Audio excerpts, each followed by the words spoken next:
Filipenses 2, versículos 2 y 3 dice: completad mi gozo sintiendo lo mismo, teniendo el mismo amor, unánimes, sintiendo una misma cosa.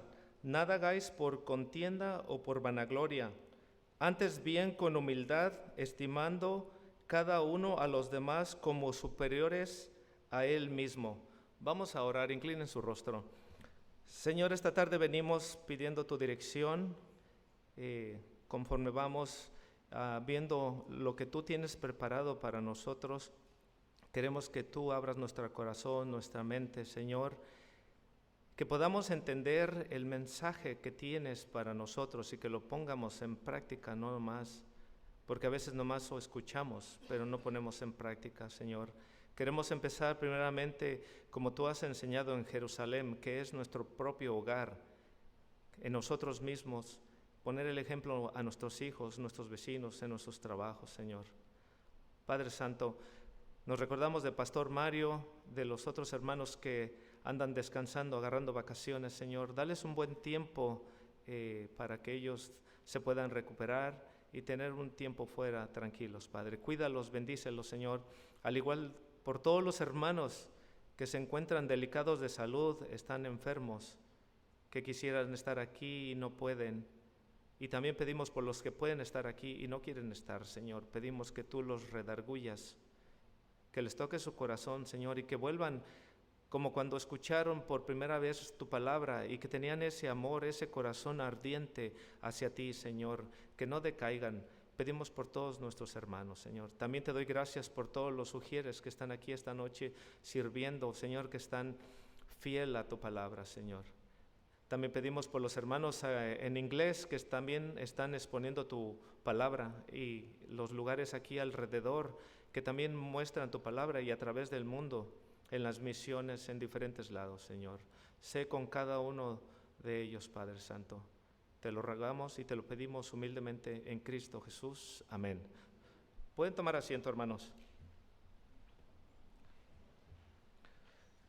Estos dos versículos hablan de 4 cosas: gozo, amor, unidad, humildad, superioridad de los demás hacia mí.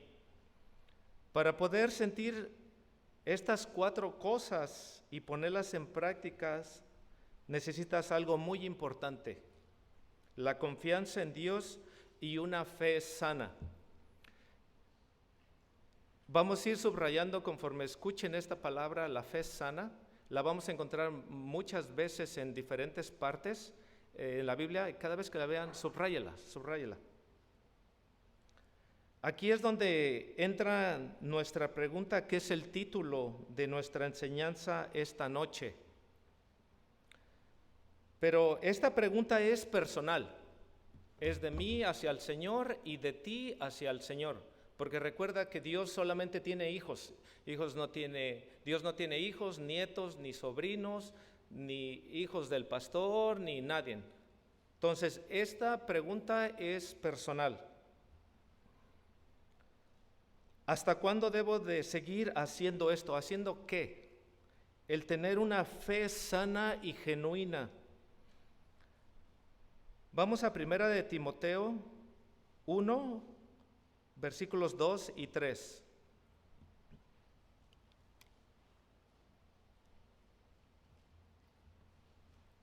¿Ya llegaron? A Timoteo, verdadero hijo en la fe, gracia, misericordia y paz de Dios nuestro Padre y de Cristo Jesús nuestro Señor. Versículo 3 dice: como te rogué que te quedases en Éfeso cuando fui a Macedonia, para que mandases a algunos que no enseñen diferente doctrina. El apóstol Pablo tenía la costumbre de establecer la obra, atendiéndola por un tiempo y después poner al frente hombres de Dios que él mismo había enseñado, que habían estado bajo su tutela y su ministerio, su enseñanza. Pablo escribió 2 cartas a Timoteo y lo llama verdadero hijo en la fe, porque él se dio cuenta la devoción, la pasión que él estaba desarrollando hacia el Señor. A Timoteo lo deja en Éfeso mientras Pablo fue a Macedonia.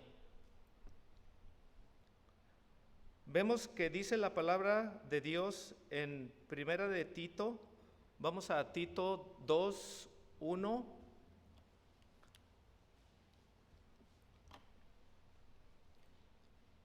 Si alguien necesita una Biblia, todavía hay tiempo de que los hermanos le puedan alcanzar una Biblia. Y si necesitan una crayola también para que subrayen los versículos. ¿Ya llegaron? Pero tú habla lo que está de acuerdo con la doctrina sana, que los ancianos sean sobrios, serios, prudentes, sanos en la fe, en el amor, en la paciencia.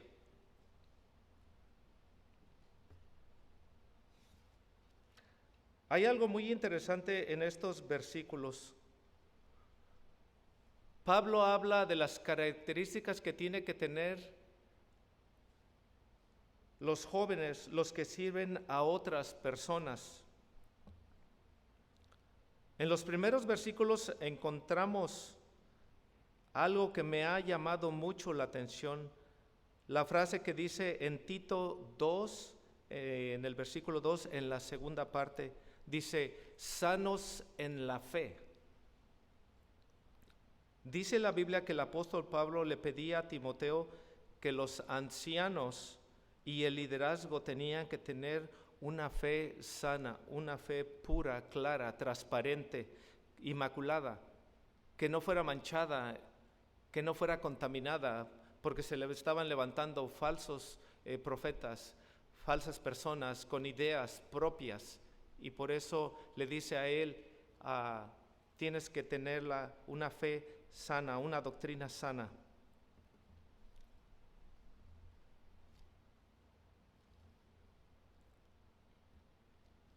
La Biblia menciona la fe, pero no siempre de una forma positiva. Hay muchos tipos de fe, y quizá te estés rascando la cabeza diciendo, ¿cómo que hay muchos tipos de fe? Si yo nomás sé que hay una fe, pero hay diferentes tipos de fe, y conforme vamos a ir avanzando en nuestro estudio, vamos a ir notando y vamos a ir descubriendo cómo el Señor nos va enseñando qué tipos de fe hay. El apóstol Pablo y el Señor Jesús, a través de su palabra, nos dicen que la fe del creyente tiene que ser pura y sana. Hablaremos después de cómo podemos tener una fe sana, y también nos tenemos que preguntar si la fe que yo tengo está sana o está un poco débil, o quizá un poco enferma, como se pudiera decir literalmente. Vamos a Lucas 9:54, por favor.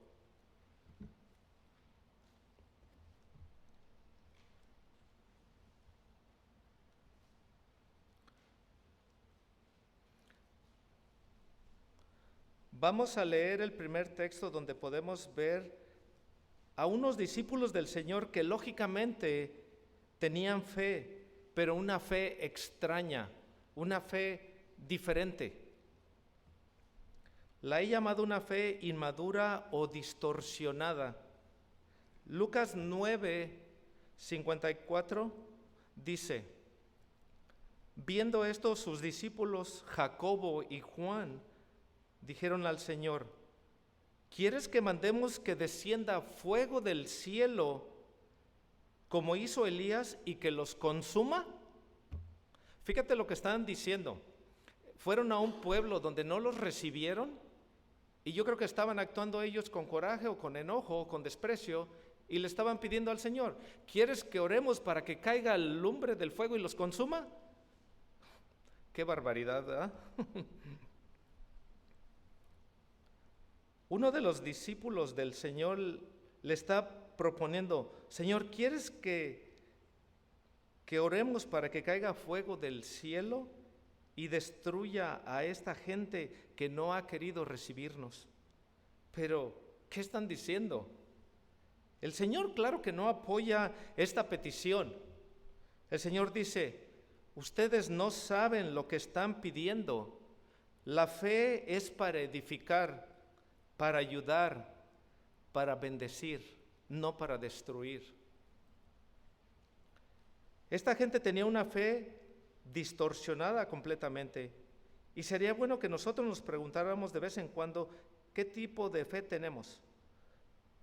Porque vemos estos discípulos tienen una fe muy grande, incluso hasta para proponerle al Señor orar para que caiga fuego del cielo, como lo hizo el profeta Elías en varias ocasiones durante su ministerio. Pero este no es el momento, ni el lugar, ni mucho menos la voluntad de Dios que se esté utilizando la fe para semejante barbaridad.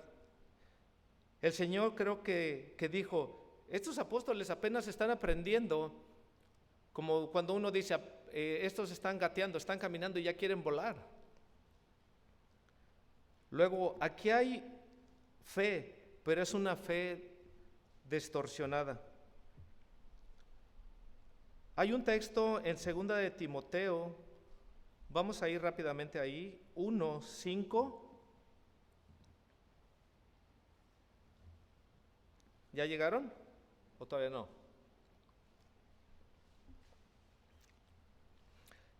En 2 de Timoteo 1:5, que menciona otro tipo de fe, y en un texto donde el apóstol Pablo reconoce la fe de Timoteo, trayendo a la memoria la fe no fingida que hay en ti, la cual habitó primero en tu abuela Loida y en tu madre Eunice, y estoy seguro que también en ti. Analizando este texto, hay diferentes traducciones del griego para fe sana. Encontré algunos. Es un término que se emplea en seis diferentes ocasiones en el Nuevo Testamento, y hay un versículo en Romanos que dice que el amor tiene que ser sin fingimiento. Exactamente igual que la palabra que emplea Pablo a la hora de referirse a la fe, hay una fe fingida. Parece que tiene fe, pero a la hora eso no puede considerar una fe auténtica. Estamos viendo cómo la Biblia habla de personas que pueden tener fe, pero no es la fe sana de la cual estamos hablando esta noche, y cómo obtenerla y cómo desarrollarla. Hemos visto la fe distorsionada, una fe fingida, que no era el caso de Timoteo. Timoteo tenía una fe buena. Vamos a ir rápidamente a Santiago 2, versículo 26.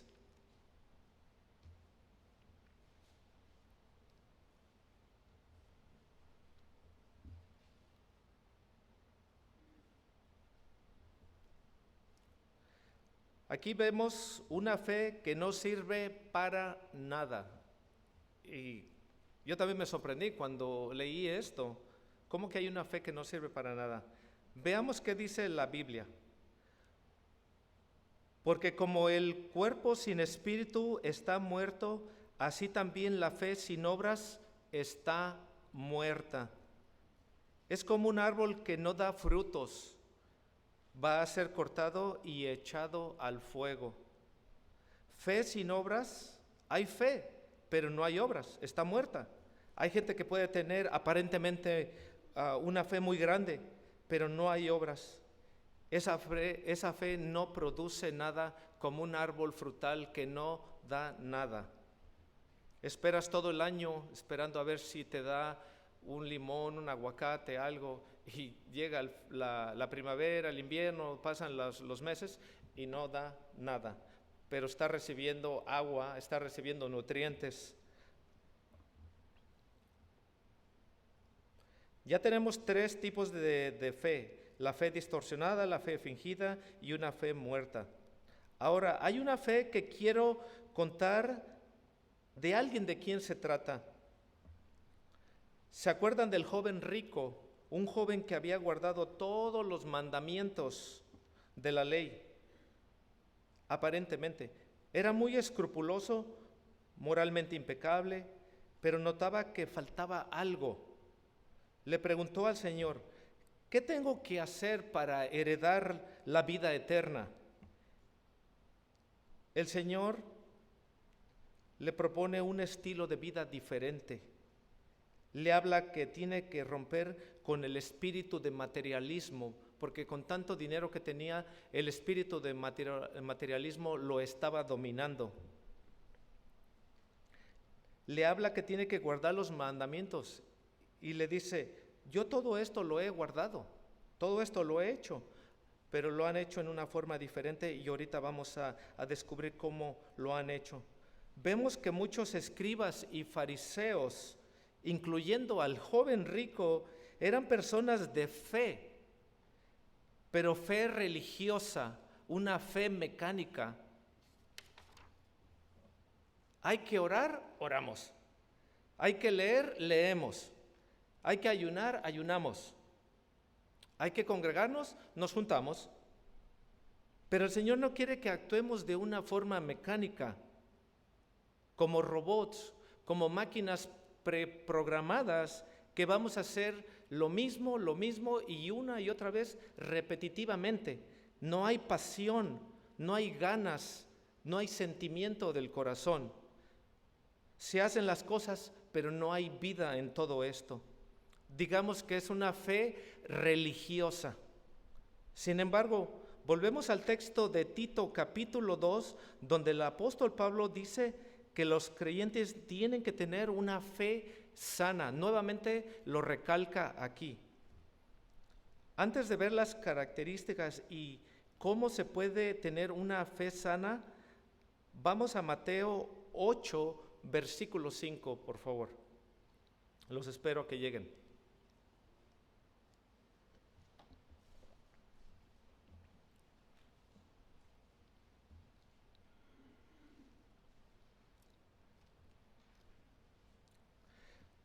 Aquí habla cuando Jesús entró a Capernaum.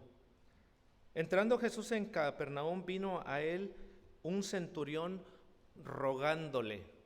Recuerden esta palabra, un centurión rogándole al Señor. Habla de la visita de Jesús en Capernaum. En el versículo 5, vino un centurión que no era judío, era un gentil. Y este centurión vino rogándole y le dice: Señor, mi criado está postrado en cama, paralítico, gravemente atormentado. No es arrogante, insensible como la mayoría de los romanos de esa época. Recuerden que los judíos estaban bajo el dominio de los romanos. Si un soldado romano te pedía o no te pedía, te exigía que le cargaras lo que llevaba él, sus armas, sus cosas, su escudo, lo que ellos utilizaban, te obligaba a que lo llevaras 1 milla o más. Es un hombre que viene pidiendo ayuda y pide ayuda a un judío.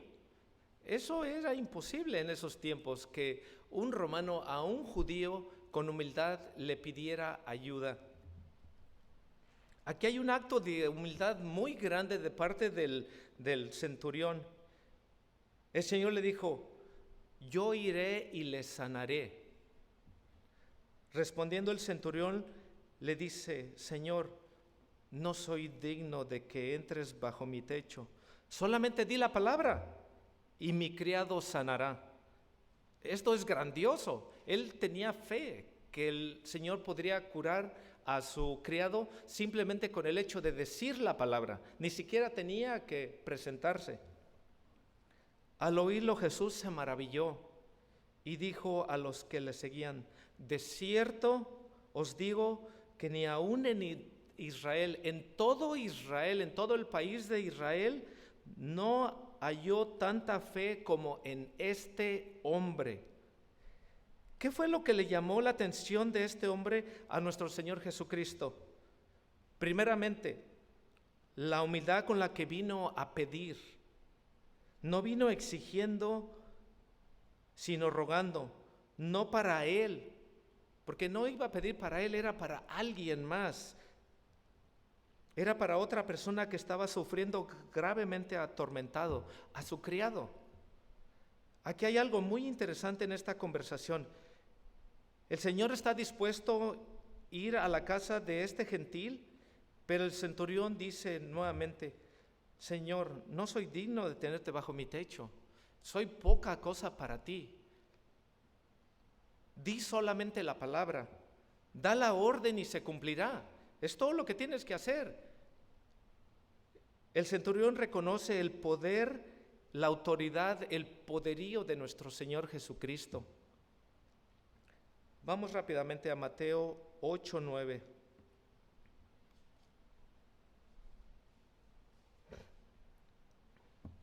Aquí es donde entendemos o nos da a entender la palabra por qué el centurión reconocía el poderío del Señor. Mateo 8:9 dice: porque también yo soy hombre bajo autoridad y tengo bajo mis órdenes soldados, y digo a este, ve y va, y le digo al otro, ven y viene, y a mi siervo, haz y éste hace. El centurión era el que estaba encargado de una centuria. Centuria estaba bajo el cargo de 100 soldados romanos. Era un hombre que tenía autoridad, pero él tenía autoridad en la carne.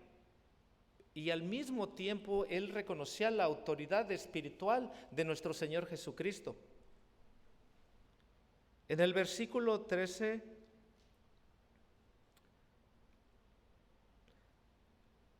este oficial no tenía cualquier tipo de fe, tenía una fe bien cimentada y sana. En el versículo 13, entonces Jesús dijo al centurión: ve y como creíste, te sea hecho.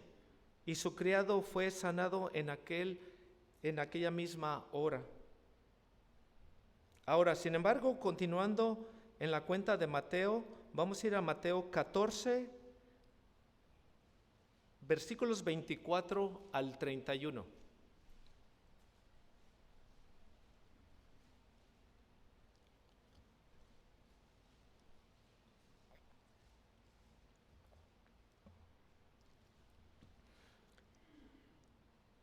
El Señor acaba de dar un sermón y mandó a sus discípulos que se fueran adelante en la barca, y ellos se fueron.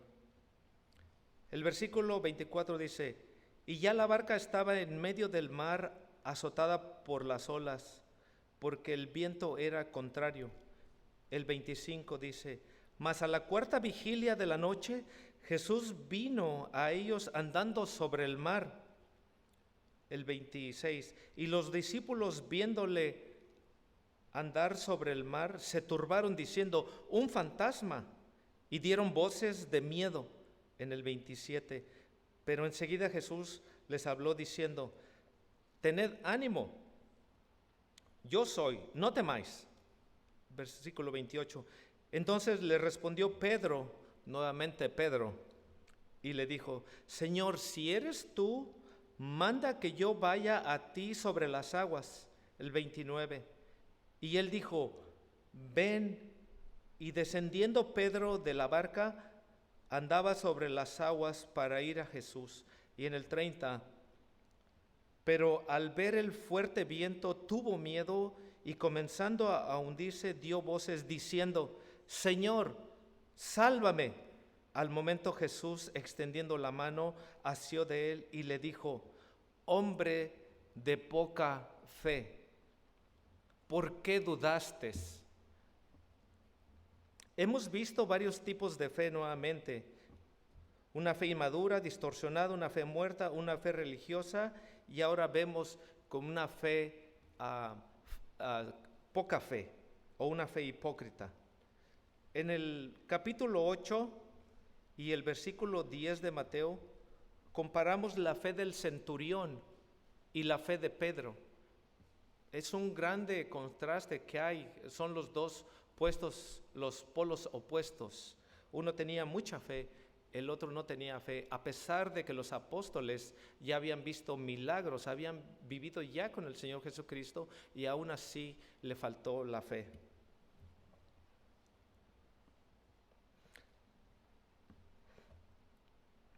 La fe del centurión se le llama sana, sincera, sin máscara. Hay otro pasaje donde Jesús está predicando en una casa que estaba llena de una multitud, no cabía más gente. Vamos a Marcos 2, versículos 3 al 5.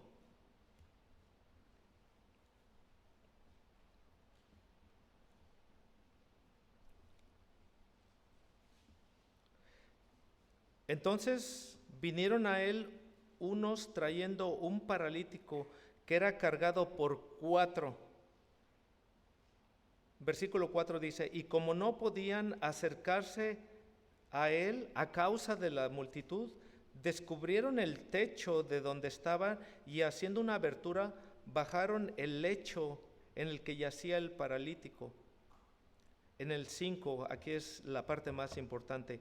Al ver Jesús la fe de ellos, dijo al paralítico, hijo, tus pecados te son perdonados.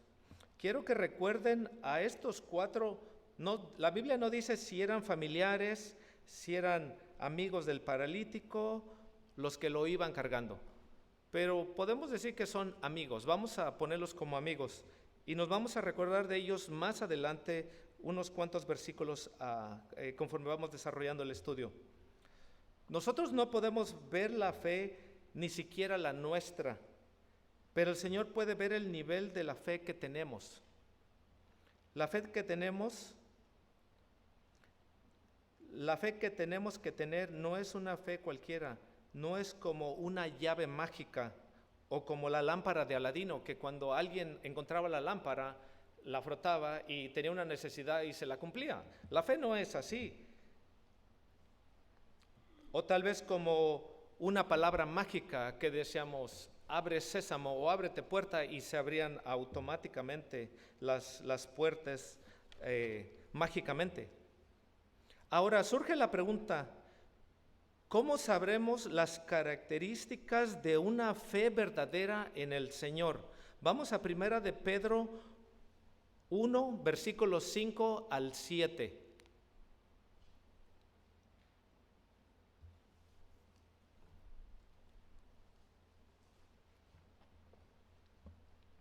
El versículo 5 dice,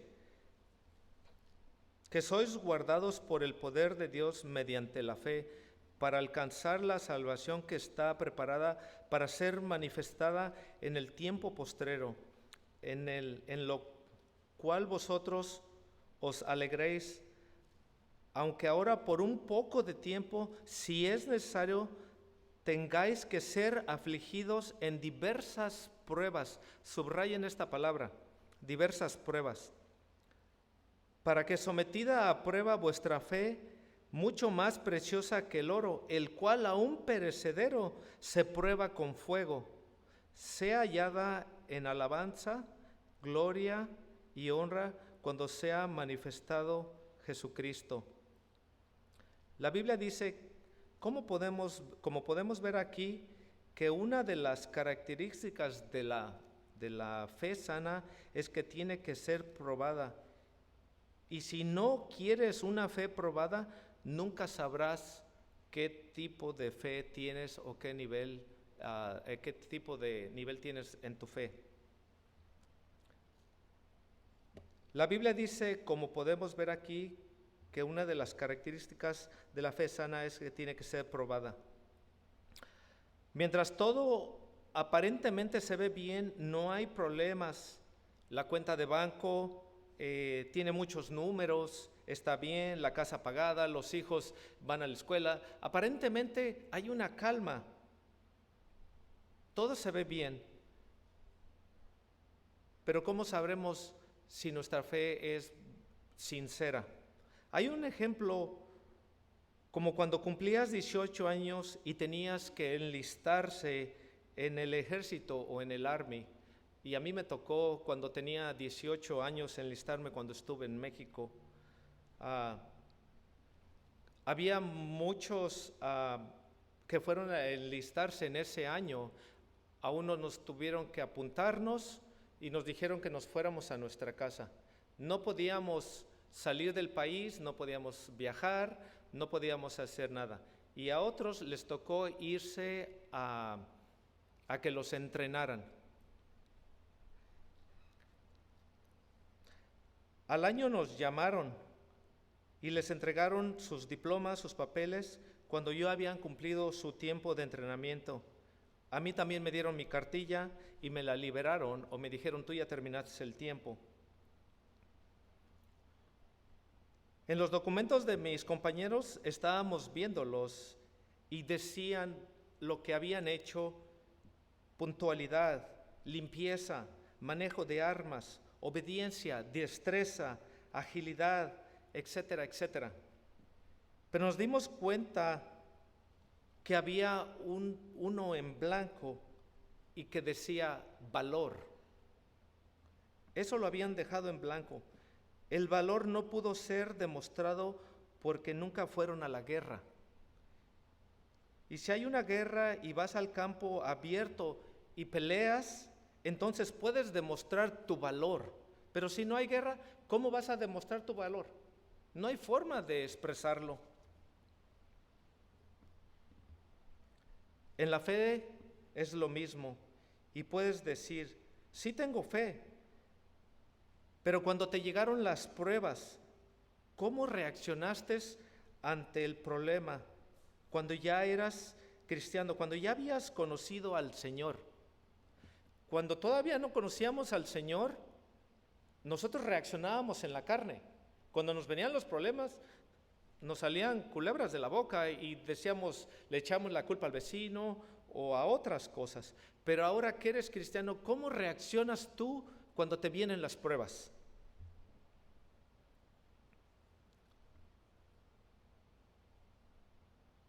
En el Antiguo Testamento vemos la vida de este varón que era otro gentil, pero su fe era tan clara y bien cimentada en el Señor que después de la prueba aún se encontró más cerca de Dios que antes que le llegaron. Job era un rico, y no nomás rico, era muy rico.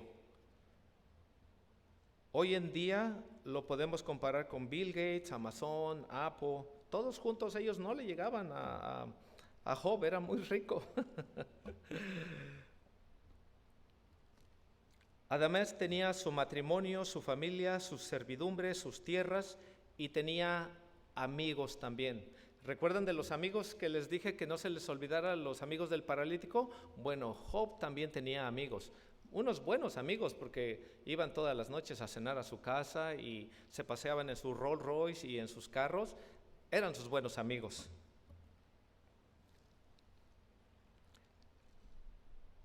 El Señor permitió que todo marchara de una forma que a nuestros ojos no sería muy bueno.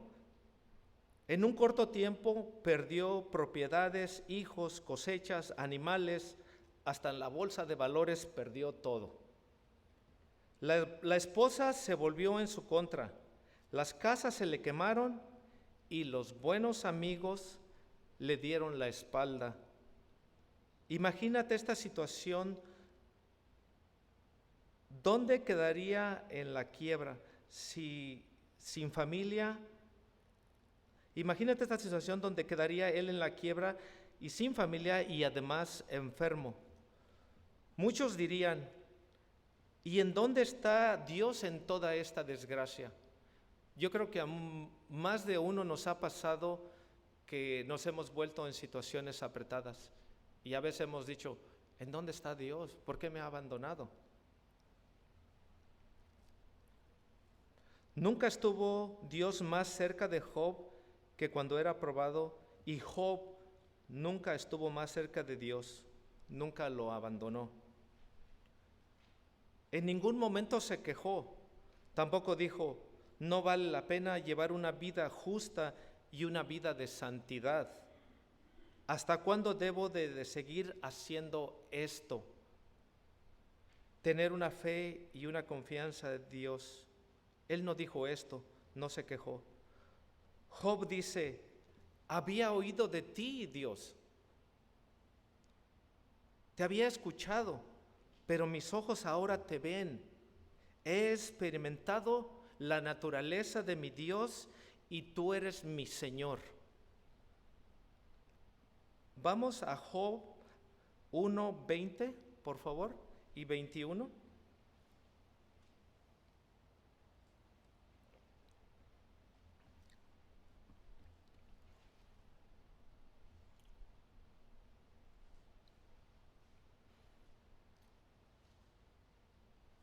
Entonces Job se levantó y rasgó su manto, se rasuró su cabeza, se postró en tierra y adoró.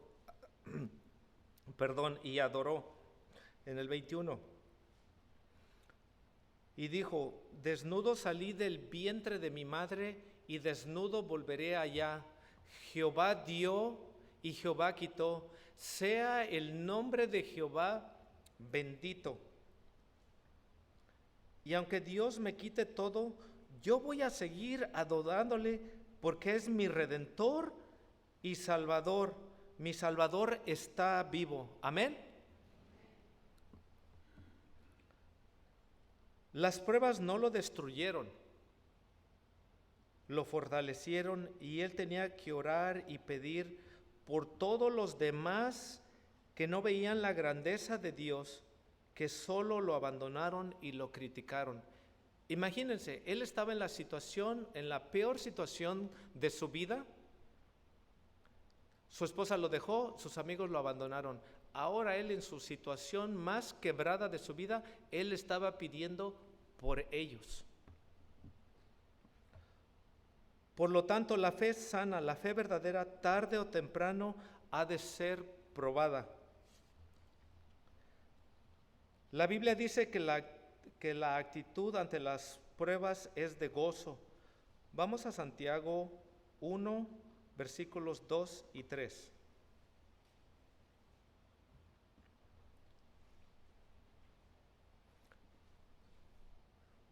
La palabra de Dios dice, hermanos míos, tened por sumo gozo cuando os halléis en diversas pruebas. El 3 dice, sabiendo que la prueba de vuestra fe produce paciencia.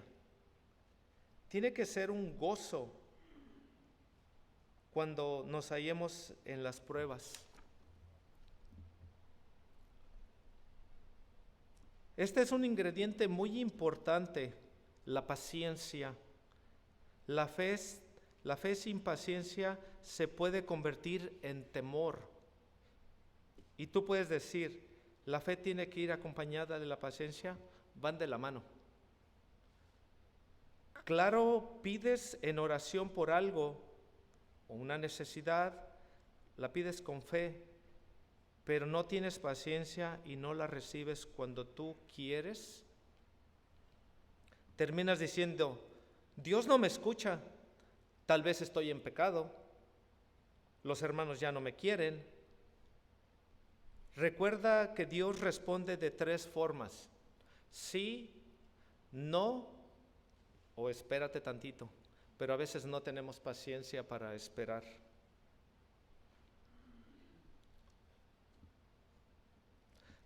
Todo lo que sale de nuestra boca y pensamientos empiezan a deteriorar, enfermar, debilitar la fe y se vuelve una fe débil o una fe enferma. Una característica más de una fe sana es que ha sido probada por el fuego. Y ya para terminar, es muy interesante notar que en una ocasión el Señor le dice a Pedro, vamos a Lucas 22, 31 y 32, por favor.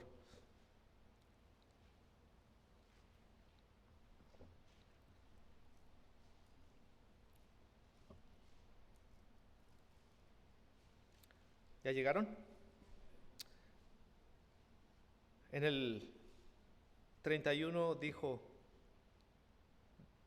también el Señor: Simón, Simón, aquí Satanás os ha pedido para zarandearos como al trigo, pero yo he rogado por ti, que tu fe no falte, y tú, una vez vuelto, confirma a tus hermanos.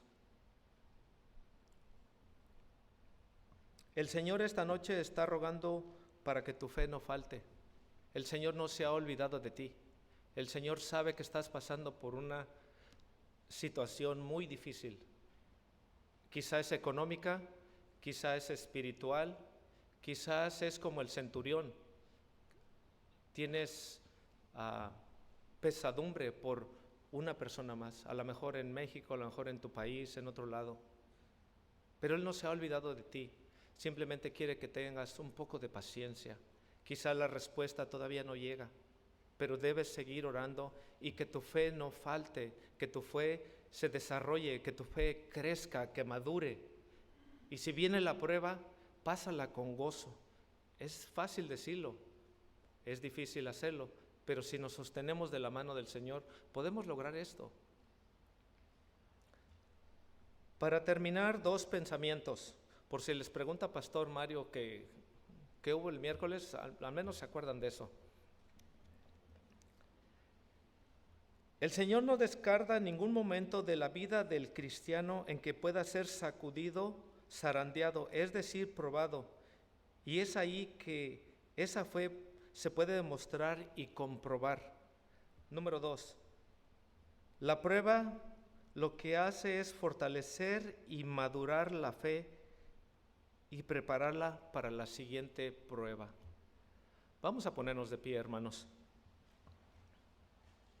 Voy a invitar al grupo de oración por si tienes alguna petición, orar por algún hermano, por algún familiar. Ellos van a estar aquí al frente y les encantaría orar por ti, por cualquier petición. Vamos a orar.